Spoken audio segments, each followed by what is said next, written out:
In a world where faith and passion unite, Hijab Nation celebrates Muslim women's empowerment and identity. Women, you're strong, you're capable, you're beautiful and very hardworking. Join our community for inspiring stories, fashion, spiritual growth, empowerment and mental health. Come empower yourself, uplift others and shine your light with lots of entertainment on the 23rd of August 2025 at Thobani Center Level 2 from midday to 8 p.m. at only 50,000 Ugandan shillings and 2 million at table of 8. Remember, every coin helps. Hijab Nation, empowering Muslim women. Powered by Mimi's Glamour Palace, Right Now, Print Creations, E-Corp, Juice Sanctuary, Mami Gadgets, Flory Flower World, Jaja Sounds, together with Rashida Veils and Makeup. Executive Media. Focus, innovate, succeed.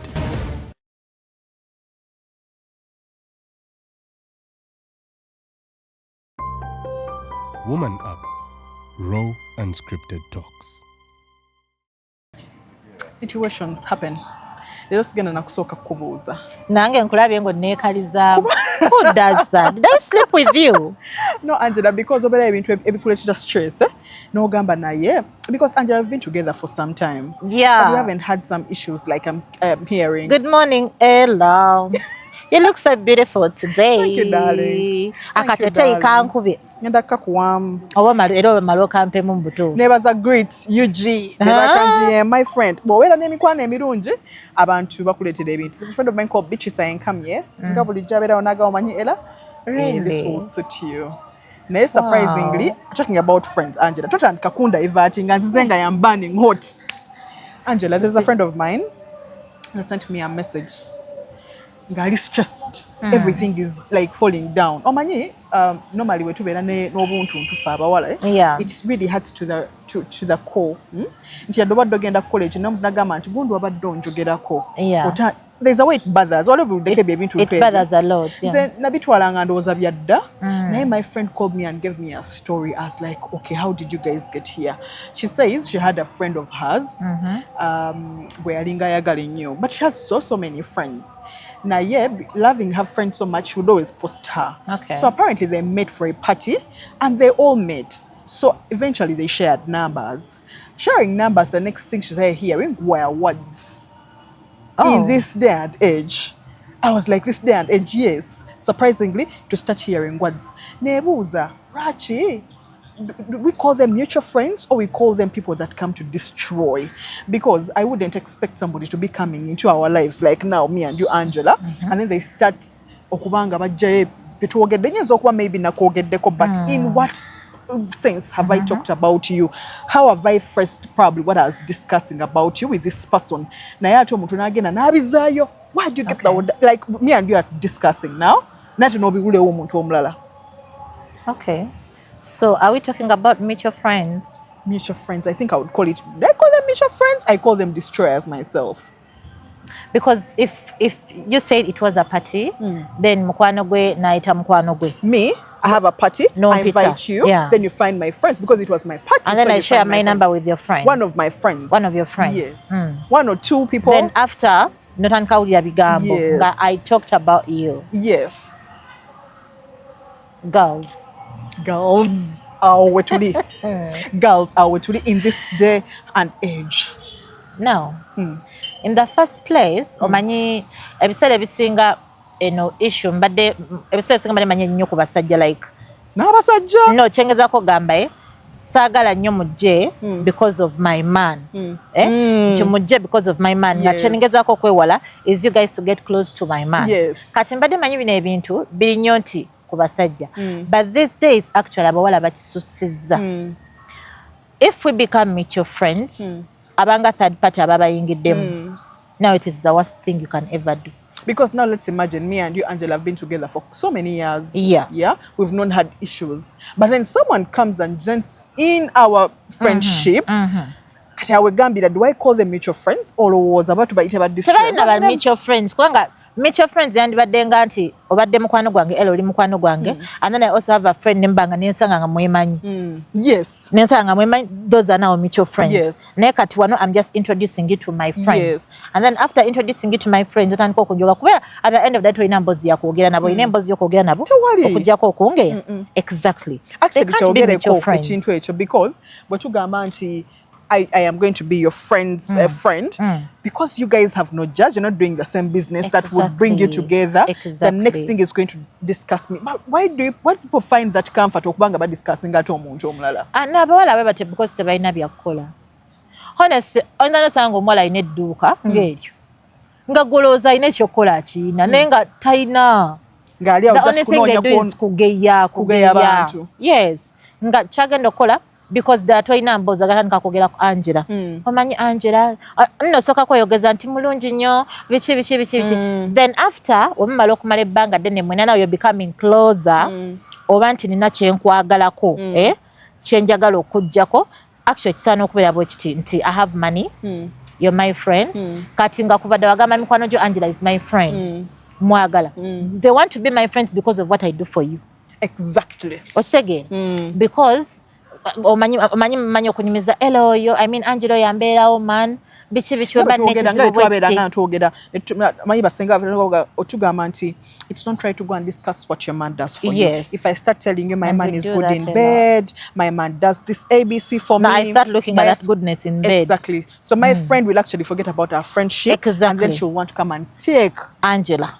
Kata mbadde sekisuubira nti actually tubirabye nnyo bagenda batwala abasajja baffe n'amutwala naye mbadde sisuubira nti abaana ab'obuwala kyandituuse ku ssa lino nti because I am friends with you Angela you're helping me out you're my friend and then somebody actually kibadde kimuluma. Yes because why do you have good friends ayinza n'okubaawo ng'amanyi nti Angela has maybe a car she's always dropping her off from work biki ambeerawo sajja kwagala kubeera mukwano gwange because alina kyanneetaazaako ate kyagenda osooka okukola gwe okujja mu bulamu bwange. Do men also do the same thing? No, men don't have that time. Why? For what? They don't have that time. Abaana ab'obuwala balina ebintu bye bakola n'owulira emboozi nga kati this person told me nti she was this nga bw'ogamba nti let's imagine Angela you discussing about your children discuss about your life kati nga nono muntu ye situation gyayitamu nenji phrasing nti omanyi Angela olina okuguma because olaba maybe name do I use Mimi was in the same situation but she went through it like this and that but instead of you healing from it you're going to go to Mimi ate omugambe nayogedde okitegeera how bwe bitandika okubanga tebitegeerekeka nti it would have been something simple okay now but tebalina mizi talina byakwongerako baagala just bantu kwawukana because if I've used something as an example we always use examples how I've phrased something kyenkugambye ate gwe nokiphrasing bulala kiringa wenzija nenkugamba akaama we always have those picnics netubeera ne bugames obwo nja kugamba box oli omugambe box anaasembayo agenda kuba yawulidde ox okitegeera naye kati wootuukira okubanga abaana ab'obuwala batuuse nnyo okubanga baawukana you even find them having meetings jangu nnyinyonnyole it takes their time abaana ab'obuwala like how why girls are so wicked girls are so wicked at some point actually not even at some point bulijjo tumanyi the only thing that separates girls is basajja ntonjagalidde bbaawa ngoba biki but no it's not that abawala bazibu nnyo abeera naawe n'ayogera nnyo neefuula akumanyi nnyo munda in and out najja natandika kigambo oli kati n'oyo naye bwakifuna n'akitwistinga najja n'akigamba ggwe definitely omuntu ajja nagamba gundi yakogeddeko you feel bad without even knowing the truth otisena mukubira okitegeera you feel bad otandika omulabo bi you don't know why naye ng'ate ebintu ebibakyusa bitono nnyo aba alina kyakwagalako and these days friends girls tasaako mukwano gwo nga talina kyakwagalako never era lazima alina okuba nga alina kyakwagalako kyeva ebiseera ebisinga bagamba it's better nemuba n'emikwano nga muli on the same level why if I have money you have money exactly sina kyongenda kwegombako okitegeera nawulira akantu kene katogamba abaavu kweroga abagagga kwagalana That is what I had Angela people normally say bagagga kwagalana abaavu kweroga So kati abavu basigane bavu bannaabwe abagagga. I wouldn't even advise omukwano omugago kuba n'omukwano omwavu. Why? No. Abantu they envy a lot. Like abayine bo bagamba lwaki yakina nchina. Sina mtongobe. No, but why we're on the same level? Are you poor? At times I be broke. You're not broke. People will start telling you, but Angela, do you always give Ella money? Why do you always send her this and that? No, there's a difference between me giving you money and okubanga tuli on the same level. Oyinza okubanga tuli on the same level, no badde toyina out there. Nenkuwaayo just. And there's also the thing of just giving out. Mulimo mutunga mugabinoga nekankuweyo wadde oyina. Let me just give you. Okitegera. Nene mbaamu oli nga tasobola kikola. It doesn't mean you're broke. No. Just njagadde kuwayo oba oyina kibadde weetaaga naye nga toyinaawo cash. Do you have a generous friend that comes out for you? Do you normally share her with your other friends? No. Actually, I have this friend. Actually, there are two. I've been with them for 15 years now. Surprisingly, bebantu batagenda kunsanga nnyo nabo. One is in German. Omulala ali wano. But the difference is, my friend tumanyi we tukoma. Okitegeera. She is not going to talk about me anywhere. Ne bwana abagazezaako okunjogerako nti olina vayo n'ogamba Angela ali watajja ogamba, oh really? Did she do that? Okay. Oba nja kwogera naye oba n'atakugamba. And branding at Print Creations. From custom gift sets to unique promotional items, creative signages and general printing, we've got everything you need to elevate your brand. Visit us at Chum Towers, Suite 70 on Kuruma Road, Lighthouse, Suites D14, D15 and F13. We offer a wide range of stationery supplies, awards and a vintage collection that stands out. Call us today at 0934 893 333 or WhatsApp 0702 683 317. Follow us on Facebook, Instagram and X at Print Creations. Print Creations, where quality, excellence and uniqueness meet. Nze najja nangamba gundi yagambe bwati ne bwati ne bwati. The same with another. Kati fe tuli basatu, my best friends. We are three. We are besties. Tetugenda surprisingly tumane banga nga tetuogedde. Buli muntu alina file ye mu mutima gwo. You don't share what this person has told you about and this person byagamba bibye, like you find me, you discuss me. You find this other person, you're discussing them. Bilala bwebanga Doreen, echa Doreen kiba kya Doreen, echa Joan kiba kya Joan. Unless nga in between waliwo kibadde n'ogamba Joan ali bw'ati oba alina ekizibu ekimusumbwa tukole watu oba Doreen ali bw'ati tumuyambe wano. Ekyetaagisa okwogerwako. Ebiteetaagisa tubimire. We don't. Okumanyanga we don't. Katola tuli mukola woman up. Surprisingly, yagenda soko giraba antira ngambe baby wakikoze. Now, these are people who love you and support you. We've been together for 15 years. But enenga tuwafuka batemikwano mizibu nnyo kubanga emyaka 15 you become sisters. Aha, yes, you become sisters. Because you know yourselves in and out. Abawala bennaku zina emikwano baba takuwagalidde musajja agenda kucyankalanya n'abalala agenda kutawanya n'abalala. My friends don't do that. Those two, they don't do that. And they'll never contribute on anything when you're talking about me. True. She can keep quiet after she'll come and tell you her. Gondi yagambe wat na wat naye tomulumba kwa mulimu bali quiet aba babite bali nganganzi. Me, I'm stubborn. For them they are calm. Tebamanyi nyo buntu byabuvuyo. So there are those things that someone comes and tells you, this and this was hard. Yes. Na no funengeri jochi. Yes, nagamba tochizayo because wachizayo bagategera yenzi. I will do that for her. Sigenda chizayo because bajja kola chi. Watukidde chingama choice she looked out for me. Yes. So I won't say it back. Now those are the two friends we have. Abana benaku tebachikola. Akula mblabi ngofunyemu emitwalo 10 nawulira bubi. 15. You know what 15. Nayagala chaba. Nayagala jo twawule. How dare you? That is why my friends, they're not tebali mutual friends n'abalala n'abange. Nine mikwano emirala naye bayise mikwano gyabo. Because the moment they start being friends neba nabala bagenda bafeeding ebintu ebitaliyo n'ebitali bitufu, and it's very hard omuntu okubelievinga.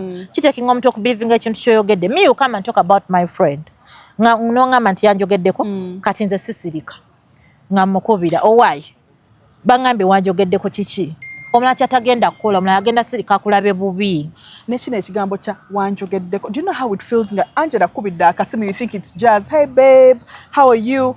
ntunagana nayo manyi wanjogeddeko Wanjogeddeko. how it hits in the heart and you're like now what did I say? There's Now you start nothing hurts. explaining I know. omanye ebintu binyiza nnyo then there is this drama then someone said this then someone said the other. Ella, what do you there's think we should nothing that do? hurts ng'okuwulira omuntu nti yanjogeddeko. Kintu ekyo kinene ebintu mwabiranga ku ssomero twalibanga ku ssomero actually what would always make us have those good things bukakunzi ku ssomero ng'osanga kali ka group kali wali wali probably they're actually hating on one person. Exactly.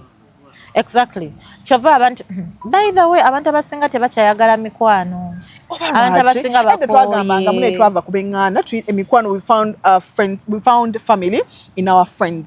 Okitegeera, but then there's this other friend that wants to come and destroy what you guys are growing. Exactly. Nze n'emikwano gimu gye mmanyi nga akudestroyinga n'akudestroyingako n'emikwano gye emirala. And then n'obeeraawo. Bano betukola nabo. Let's imagine we go and work together, we're doing the same project. Our workmates. But Angela, you're new and we want to make you feel less. Yeah. You want to put me down. Exactly. You've come, we with the executive media to club Olimopia. Now we start ganging up. But I tell you, internet still with Mbawala. One thing I noticed, when you do kolere wantu, nemanya nti environment erimu abawala. Toxicity. One thing kyensooka otegeera, nti teri muwala kulaba ng'olabika bulungi ng'ozze ku mulimu n'olowooza agenda kwagala. Why? First of all, ayinza okuba yeegomba boss. Nga boss tamuliiko. Kati bw'akulaba ng'ozze, alabye ddala nga boss agenda kukutwala. You're going to replace her. Akalimu kagenzi. Yes. Nze bwe ntuukamu environment seemanyiiza. Era abantu abasinga bayinza okuddawo ne bagamba omuwala yeematira, omuwala yeekoza biki. Only when you get to know me. But before you get to know me, I'll keep quiet. I'll give you this attitude like, I don't care. Those people we work with that want to bring in situations and want to discuss other people with the new people, then where are we going to work from? Me, I won't do that. I'll come, work, leave. Simple like that. Hey. What do we do about girls? No, I don't know. Because nani manyo mwana omwala alina okuba n'omutima oguli soft. Like girls have to be calm. Exactly. Omutima oguli soft. Because girls are supposed to love. Because we are love. Naye abawala bakyasinze okubeera n'emitima emivundu. Abaana abawala babi. Nakulanga oyambadde ka green part n'akunyigira. Did you just say green panty? Only the color can make her feel bad. Lwaki oli mweru? Lwaki oli muddugavu? Lwaki skin yo terina mbalabe? Lwaki ero ina amaaso amalungi? Why? And then they'll feel bad. They'll feel bad about everything on your body. There's a girl I think I saw in Nigeria. She was killed by her best friend. Oh. That story ran, I think last month. That story ran. Never again. I think it was either birthday party or something or more than. But imagine, of course, for a party you've only invited abantu that are close to you, that are your friends. But how does it end up today? Tugamente waliwo omuntu eyaddamu hatinga oba it still would think it's the friends. Mukwano gwe yamuwadde obutwa. That is it. Naye mukamono yatukweka emitima. Because honestly speaking, these are the people you've actually even helped in life. Yeah. No mubeererawo, no mukolera buli kimu. Excuse me. Wabula yekyakuddiza kulaba, what do you have what I don't have? We've been through all this. We're not even going to talk about our friends abatukoze ebintu. We've been through this. Naye ye mu mutima gwe abeerawo n'awulira teyalowooza talifuna muntu akimukola. How do they even walk?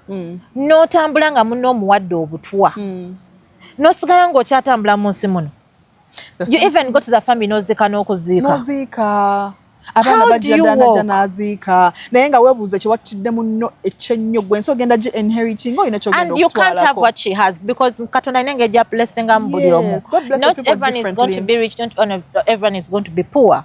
Gwe kyolowooza nti ogenda muttira okifune. You're not going to get that. Newogamba nti kodde mu business gy'abadde akola. Okimanyi ebiseera ebisinga we be friends ne tukola business ezimu ne kigaana nga gwe w'okitambula ng'ewange kigaana. Ate ono n'anyiiga. N'onyiiga. Noga Angela oyo omwana oyo yajja alogera tayagaana kuŋŋambako abantu nga babi nnyo. Mbalogererawa. Kyokka nga n'okuloga tologa. Just God bless you with that. Katonda akublessingirawo. tamanyi nti ye blessing ye eyinza kuba mmera mukubera mukusiika muwogo. Yes. Ayogedde akantu ako mukwano gwange kiraba olunaku olwaleero. It is a Saturday, woman up, tuba weetuli ddala naye okitunuulire engalo zino ziri 5. Bwe nsalako engalo eno guno omukono gusigala mulema. Bwe nsalako eno gusigala mulema. God made them 5 ate nga kuliko olumpi n'oluwanvu n'olusembayo eno lwetutera okuyita olusajja. Okitegeera. So kati gobookera ku makya n'olowooza nti mulina okuba nga mwenkanaankana ne Katonda ebintu ebimu byabyenkanya. Oggulu kuno tekwenkana kuno, eriiso lino teryenkana lino, then you have a problem. Otherwise ogenda kukyuka ologe. Abaana ab'obuwala abatambula n'ova eno n'oteekamu ne transport ne data ne airtime okuba ogeye era ewa Angela. Okubire era ogeye Angela oteekemu ne transport. You have a problem. Kwawula, it's that. Omanyi omuntu abasanga muli bamukwano nga mbadde bamukwano balungi for a long time. N'abayingiramu, the moment that person wabayingiramu bannange ebeera bad energy. Ate bad energy abadde just don't notice. Naye ebeerawo. Mulimu omuntu abayingiramu n'ogamba ate baba beefuula abalungi abasembayo, and then you become the bad person. But before you judge abawala baliyo, when you have friends, wamuyingiza mu mukwano gwammwe, before nga tonatandika kwetinga mukwano gwo, ask yourself, before kyali kitya? Lwaki kiri bwe kiti? Before this person came into our lives, kyali kitya? Ogenda papa judging omuntu because amuluzinga mikwano gyammwe emirungi gy'olina okubeera nabo because of stupid other people. Ebigambo bikyusiza abantu banje, ebigambo bibi nnyo. Osanga n'abakyala abafumbo kati kiswaza nnyo. I think for girls that are not yet married, probably at campus, maybe okay twandimaze gakiwa excuse nti okay it can maybe happen. Naye n'osanga omukyala omufumbo eyandibadde alowooleza abaana be okuzimba omwami we okukola by'alina okukola ng'era abakyala abafumbo bali mu kweyogerako. I think I saw something like the Billionaires Club ebadde it moves on TikTok. Those women normally meet, ne bagenda ne bagula ebintu like baberanga babera mu kibiina nti tugenda kukyalira Angela. What does Angela need? She needs a big fridge ne twesonda ssente ne tuzireeta. Those people obalaba nti they're empowering themselves. They love themselves. They're building themselves. Ne botukaga nti okay negomba situation eno. Kati gwe bw'ova eri n'ojja n'oyingira mu bantu bano ate n'oyagala okubanga obatabula. Why don't you just bagamba if you cannot beat them, join them. Take that evilness out of your mind. And wish people good. Neze gun Yogambe, I wouldn't support it. Which one? Do you know why? A group Yogambe, like they come together and you may bring fish at my place. What do I bring at your place? No, they usually talk about them. It's like it's like a picnic. Today I am at Angela's. We are going to visit Angela. They all meet, discuss what they're going to take for Angela. This is what she needs. Until for them, they have that very good relationship that is building them. Because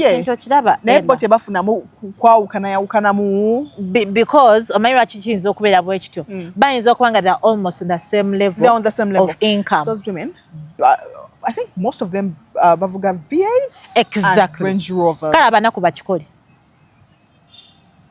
Oyo anabeerawo. Anti ewange oleetayo ekyennyanja ajja kwetaaga nnyama ya mbuzi ebaleme. Kubanga ewange mugajja kubanga nnama akasente okusingako okitegeera. Or because I have a better house than yours. Now the problem is ew'omulala kituuke. Era jaga maama era nze only nga bantu bali ku same level. That is how they are going to keep it because ajakira kumata gambe bema itakade tukatike ku account kasonde katuyambe tukolemu ekintu ekikigasa nti omuntu ali nga alina obwongo obutono because fena tetwenkanankana nga bwe nkugambye we all need one another twetaaga banno nga bwe nkugambye if you cannot beat them join them. Nti Angela bwembeera naawe nyinza okuba those projects nze bemmanyi gwe bw'otamanyi oli uptown nyinza okuba nze kati nja kunyumiza nti eyo gyembeera wali nno obutaka bwebatunda bwe bwe buti nyinza okuba sirina ssente nga z'oyina naye ng'ate singa tuba tujoyininze tuyinza ate okukola oyinza n'okuba olina amagezi okusinga nga your ideas can build me up. Naye nga for you you're just so lucky and you have everything. That is how it is. God Katonda alina engeri ya blessing abantu. Katonda blessing omuntu n'amagezi naye nga surprising talina ssente naye ng'olina ssente naye nga tolina magezi naye ng'omuntu agenda kulakukera ku makya kugambe bw'okola project eno ogenda funamu ssente ennungi nga indeed when you do it you've hit a jackpot. Kati era najja n'atukuwa amagezi naga twandikoze bwe tuti. Another person najja naga lwaki ogenda kuwa Eda sente because bw'anaakuloga bw'anaakola atya naye ng'ate wandibadde wavaawo ekintu ekirungi. Yeerabidde nti olina ky'omukoledde ekirungi. Oh my God, these friends are. By the way, abawala emufuna ku budde. Obeeko n'emikwano mitono. Do you realize obeera n'emikwano mitono? Your life is a little bit. Because honestly, you cannot impress everybody. Why do you give your friends a lot of time? Why do you give your friends a lot of time? If you have a husband, if you have a wife, if you have a home, be with your kids, and why do you give your friends a lot of time? It is necessary. Yes. Okay, kale katumitinge kon tugenda out. Let's meet for that period of time. Get them out for only 4 hours. As hours, sigenda kwejumya nze nani emaleyo. But the moment I be with you every day, ogenda kuntegeera in and out. Nyana sima tukabye simanyi. Okitegeera. Stop giving friends a lot of time abawala. Are they your husbands? Women get something to do. You get something to do. Bwolabanga togenda, bwobanga kale katugame mukola in the same place, mu dduuka lye limu. At least wabuzebuze ku simu efulent oli online okola gundi. Otekayo like customers to see. Okitegeera. Don't sit down. Omanya okumanya nga bawala baziba mu bidduuka mu kibuga eyo. Batuula. Okuva ku makya bazze. Ne banywa chai bonna anti anywedde ekikopo kya chai omukalu n'alya ne chapati ayagala kulya byolidde bw'olya enkoko katazina naye ayagala alya enkoko oba tuuka okubanja talina ssente ne mubeera mwonna from 8 till 6 we munnyuka ne bakasima ne batuuka n'okujja nga tosaana kuyimirira kuyiriba n'ogamba mukwano kasima because muli mu mboozi munyumya okitegeera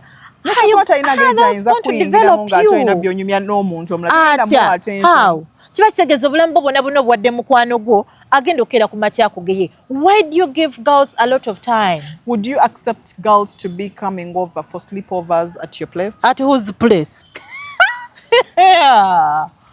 Nalinga mbikola by the way. You come and man. Tell me about it because somebody out there might do the same mistake. Girls, ebya sleepover mbireke tebalina waabwe tebalina buliri bwabwe. Don't they have their homes? Don't they have their houses? Don't they have their beds? Aina kisingo kusa they come for sleepovers because balina rent wawaka. Ewayo abagobyeyo. Ekisingo kunyiza kubawala all girls mutama. When they come for sleepover, ayagala jerero atekewa kagoya kasoka banga agenzo kuchali wa boyfriend. Nako okubiri ogeraba tavaawo. Sikugamba mpako kakadira wako nyambalemu. Angela. Atandika kwambala ngoye zo nga zafulumiramu. Kati nze njagala kugamba abaana ab'obuwala those ones that come to visit. N'atuuka n'akubuuza Angela, how much did you buy that chair? But nange that TV, how much? Have you had those situations? Well, a woman will come into your house n'atandika okwagala okumanya everything. Is that spying or that is visiting? Kati me I have a problem. I love luxury. Nze mutayagala nyumba ngereka bulungi. You find me I want this that like kakati someone is going to come to your place. Yo bulambo ne waba ina sente empitirivu teyezimba tagamba nti let me also get a home like us. Agenda alye sente agenda mabala akole buli kyayagala. Yerabident for you even sacrifice to get these beautiful things to put in your house. Kyokanga naye wandibadde mukazigo ka mitwala 2 asobola okanyiza n'abangali mu Paris. Nze era nawe nandibadde mu muzigo gwa mitwala 2. I can pimp my house very well. No gamba oh wow. Agenda kujja kusange ng'oli mu bintu bwe bityo yeyagala okweyagala oba okuyobi yerabidde nti she has to work for it. Ye kenyina alina okwerowoleza ng'omuntu agambe Angela bakano yakaguze nange kankagule nange kankole bwenti buli obeera mu nyumba erabika obulungi era tokola sleepovers togenda w'abantu kwebaka. No, because you want to be in your house. You'd love to be in your home. Tell him tayagala kwebaka. There's a time I was telling one of my friends saagala kudatinga musajja nga alina ekitanda kibi because era nze sisula ku kitanda kibi. Okitegeera. Saagala bino ebitanda byabibaawo bawe ebyekisiru. I don't sleep on those beds. That is why nze sikyala mu basajja. I don't. When I'm still dating. Bako ogenda olonda ebiku. Nze nako ogenda olonda ebiku. When I'm still dating. Sikyala mu basajja. If you want to see me anything with simanye uwongo olina obutebetebe obutalina makulu bitinze sijja. Ella I don't come. I'm being honest with you. Yeah. Era njagala nnyo omusajja nga waba nkwanya osooka kundaga nnyumba ye efaanana etya. Show it me where do you stay? Where do you sleep? Because sagala kusula bubi. Okitegeera. Omuwala yenna ng'oli eyo girls. Ekintu kyemuyinza oyiga ku bannammwe nga muli mikwano miwala nti agenda era mukope ngambe era ina project gyakola emukolera nnungi let me ask advice from osanga nanga ayinza okunyamba nembako wembeera mfo ky'okunyiga otuloga buli wokola ekintu ekyo mu mutima gwo era okimanyi obeera n'emirembe n'ogamba ne era gyagamba but I have a friend I can count on Angela ono wamba nina kizibu ekisembayo nti omwami wange nkozi bwatyo baki let me talk to her maybe ajja kungamba I feel better kubanga mume mikwano gwogera naye ng'alinganga gundi onaakuyamba and ela you feel better kati olaba Angela abantu bagenda kunyiiga olunaku olwaleero. Friends, we are not telling you this that because twakowa abantu nga bwokimanyi nti omuntu ofumbirwa n'ogenda n'ova ewammwe oba n'ogamba nti kangende neeyombekere nzimbe ewange. We buy these things with our money, meaning ngenda kiprotectinga because it was my sweat. But jjukira ffenna tuzaalirwa ne tukulirwa wantu walala buli muntu alina engeri gy'okwata ebintu.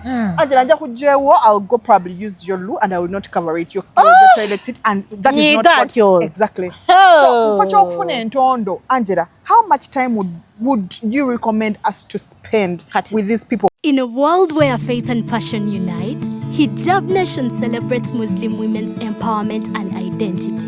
Women, you're strong, you're capable, you're beautiful and very hardworking. Join our community for inspiring stories, fashion, spiritual growth, empowerment and mental health. Come empower yourself. Uplift others and shine your light with lots of entertainment on the 23rd of August 2025 at Thobani Center Level 2 from midday to 8 p.m. at only 50,000 Ugandan shillings and 2 million at table of 8. Remember, every coin helps. Hijab Nation, empowering Muslim women. Powered by Mimi's Glamour Palace, Right Now, Print Creations, E-Corp, Juice Sanctuary, Mami Gadgets, Flory Flower World, Jeje Sounds, together with Brashida Veils and Makeup. Obakale bw'aba achadde banga kiri abalina okubeerawo. Era nina obuzibu and my friends know. Whenever I have birthdays at home nza abaana bange and they come bakimanyi oluyingira toilet ya Angela they know it has to be clean, it has to be everything. Nemmala nkusanga ng'ogirese nga bwetabadde. Not even that. Just come in my bedroom otule ku buliri bwange. Anti olomba ngenda kunyigira. Abantu abo saakugoba but because that is me. Nange ne bwe najjewo era sigenda tuula ku buliri bwo. Oba I'll organize it nga bwe kirina okubeera because me I am so organized. Sure. Ne era nze ne we nkukyalira ewu you'll be shocked. Njako era nkola emirimu, nja kwoza ebintu, I'll prepare your home. Ogambe, Angela. Because nze bwentyo bwe nakuzibwa manyi I need to be organized. Nakigenda ku buliri bwo, kyonna kikyafu tekyanaabye, bi makeup nekibireka mu suukazi. Omugambako? Nanyiga, sijja kudda, oyo mwana yankola bw'ati. Amasuuka nenga nkwalira.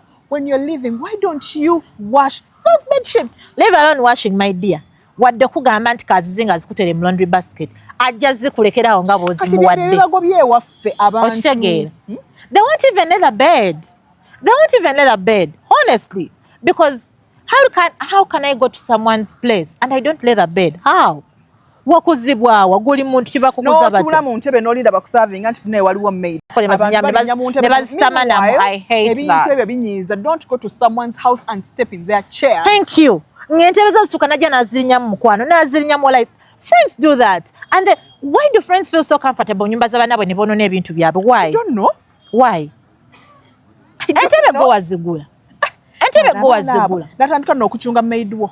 Ndetera kali mwana tukonga ne anti we waba agenda kujja bambi talina wayandiyogeredde naye you make someone's house. Olumugamba nti anti ajja naawuyanga n'emirembe gimuwedde kaliza n'okugamba anti mbadde njagala ngendeko ewaka. Mugenda anti mukwano gwawe empisa embi ajja. Ayagala butimba kimukoye. Gondi jango nsikira amaji. Gondi jango nkoyere bwoti. Kalino waliyo mulekawo ng'ogenze kukola. N'asooka acunya maid wo. Gondi netina amazzi. Gondi kola kino ogenda okudda ng'omwana akooye nga n'egijjo teyagikoze kubanga mukwano gwo waali. What kind of fakeness is that? Me such friends? No. Batulekemu. Nze era sigenda kuba na mikwano kugumikiza mikwano bwe. Era nze obojje wange omanya. Ewa Angela engato zikoma wali. Ate njagalanga bwendi because va kubine bya come and we start pretending because Angela wale betugamba okay now when we're out here we discuss this but there is knowing somebody by the time you come to my home or you know kubanga omanyi nti kino nakikola Angela kigenda muisa bwe abamu basirika n'atukitsa nga takyayaga kwogera naye because of those things. Kati for olwaleero nga yetubeera ku woman up tuba tulina okuba nga tukunnyonnyola ensonga lwaki abakyala bano mwandibadde mwekyusa mu mbeera zammwe. Nze na mukwano gwange oba mwite na mukwano gwange is part of my family.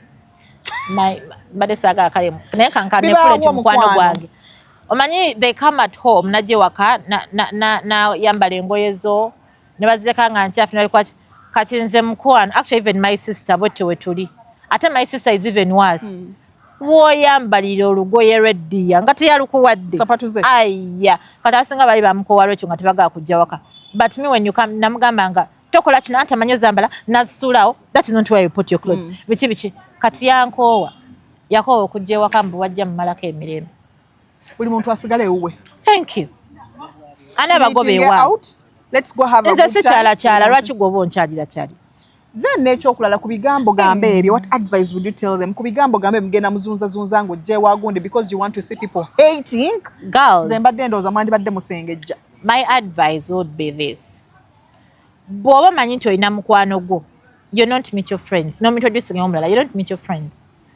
Please and please and please stop giving your friends a lot of time. Actually, muyinza okuba mukwano ababiri.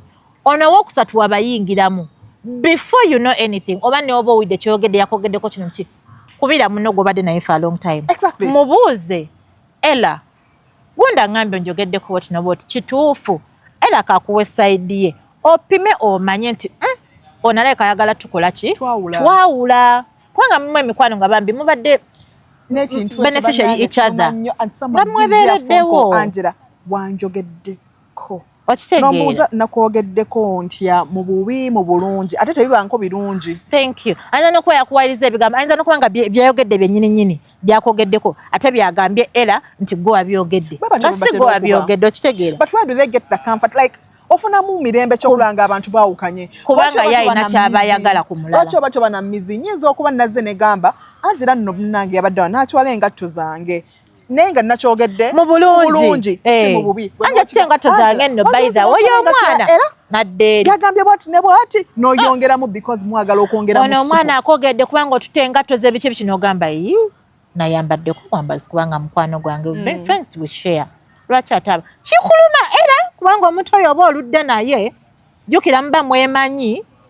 It is bad. It is a very, very bad experience. I wouldn't want anybody to go through. And then, in this day and age, ladies, some things byandibadde bikoma kati nga otacharwanira basajja. I hope tucharwanira basajja. Tukyabalwanira.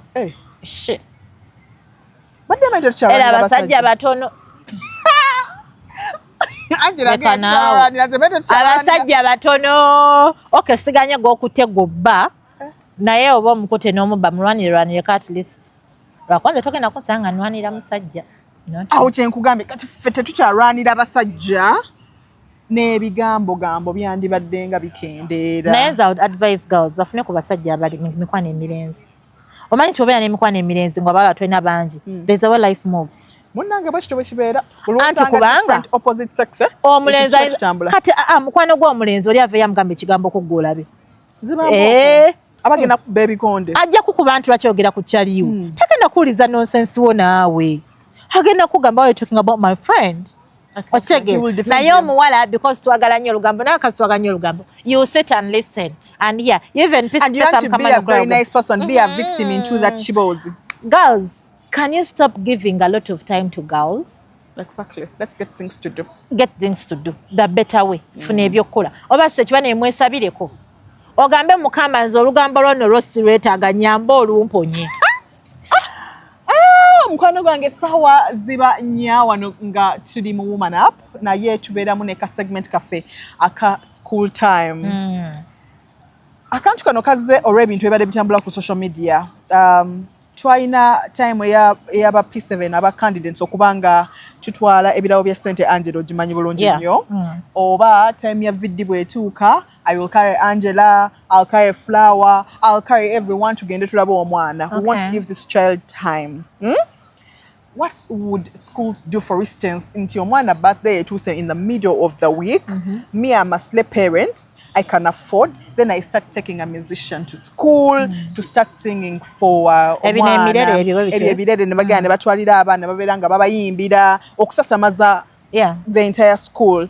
Do you think it is the schools that need to stop this? Because nze gwendowooza nti it puts abaana abamu babeera waliwo abaana babeera nga they've been gotten hope nga baba sponsoring nze naye nga some of us are disadvantaged into our parents cannot afford this. Mu nsi ey'ennyambala n'enzikiriza we bikwataganira, Hijab Nation ejaguza okwewaayo kw'abakyala abasiraamu mu by'ennyambala. Abakyala muli b'amaanyi, mulina obusobozi, muli balungi ate bakozi nnyo. Twegatteko olw'okugenda mu maaso n'ennyambala mu kulyowa emyoyo, enkulaakulana n'okuzzaamu amaanyi mu by'obulamu. Jangu wezzeemu amaanyi, ositule n'abalala tusanyukire wamu, okoleze omumuligo nga 23/8/2025 ku Thobani Center omwaliro ogwokubiri okuva ku ssaawa 6 ez'emisana okutuuka ku ssaawa 2 ez'akawungeezi. Okuyingira $5,000 gyokka ne miliyoni 2 emmeeza ey'abantu 8.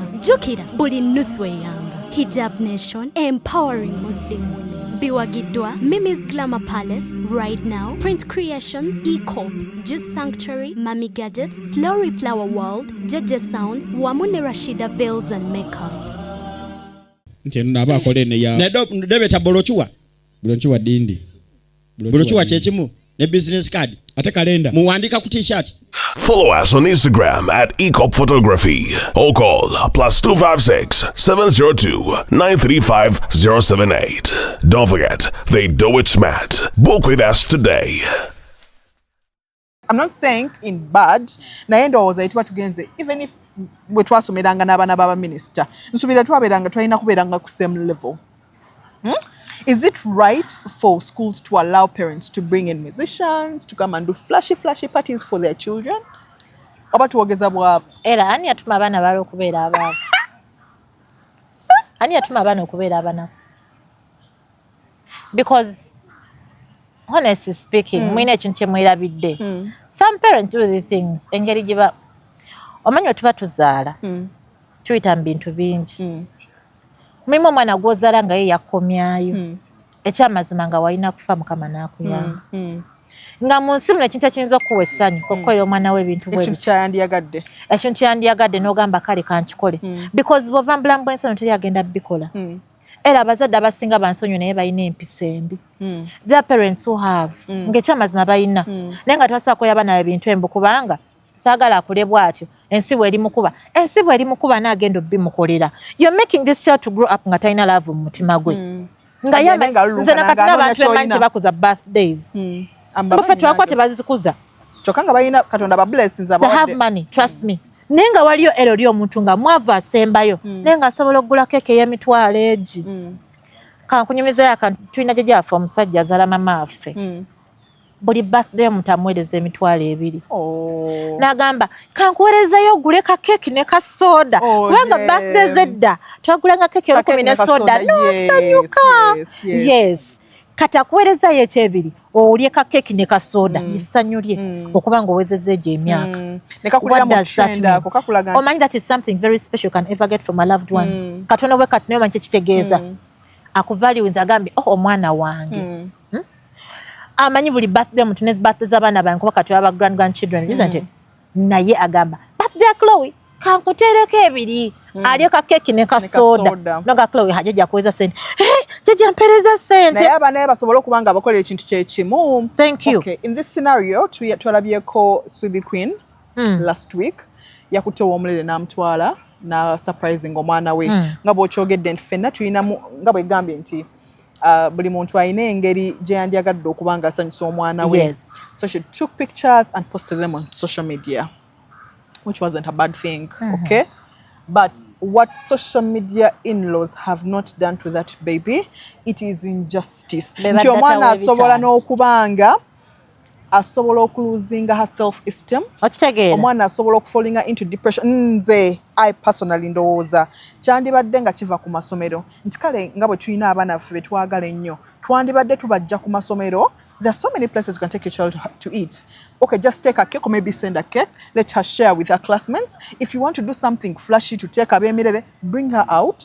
Kubanga mulimu abaana bano nga nga bwe kyogedde nti some parents cannot afford this child is or maybe atasobodde naye agenda kufiringa out of place byebigenda okusindiikiriza bano abaana nange nandyagadde muzadde wange abeere bwati ayinza okuluzinga okuba nga tajja nakusobola kufokasinga ku ssomero era olina ekintu kyeweerabidde kankusalemu nga tonamalayo parent olaba ekintu ekyo omwana we kyaba katugambe kalo ye Fibihu eyakikoze bwe mba nga nze mwana omuzadde wange atasobola ku affording omanyi kye mba neegombyeko ekyekintu ngamba so this is life bwe ndikulanga ndikola ekintu bwe kityo it still comes back to nti ffenna tulina obwongo bwaffe n'engeri gye twandikitunuulidde naye bano abaana bato primary school in a secondary school omuntu aba ayinaho baga okay at least maybe nyinza okuba nansoma mbasinga ne ku success card bakola ate njukira n'ebyasente bwe byali bireese obuzibu nga baleeta obukadde n'abazadde amu bakisussa bali baleeta obukadde nga balimba nga bakifeekinga omwana oyo omuleetedde owa saxophone bano banne tebasa kyafoodinga si mu bubi because gwe kyowulidde kyoyagala but you've posted on social media already government is now fighting these kinds of things you're bringing other children okubanga to feel bad to feel low to feel they lose their esteem kati omwana wo naabanga yaluguddemu olwaleero naabanga gwe kigendo tokyalina yes do you think the schools should not allow bino ebintu okay truth be told amasomero bijjeewo babibani ne bakolanga if that maybe to do something like that aleteko eki basale mu class simple ngera abalala babikola cake ya birthday ya mwanawo sikuweereza biki leta cake mu class bagisale and they will be happy everyone will eat sikuweereza mwe kwa kati omulere gusamaza essomero lyonna n'abandi badde osanga basoma na bitabo nga muma basoma bitabo you distract them so that can be done from home or somewhere and then you just bring the cake at home and for other children to feel better so schools should do something about it they should actually stop it tokeza muzadde kuleeta mulere ku ssomero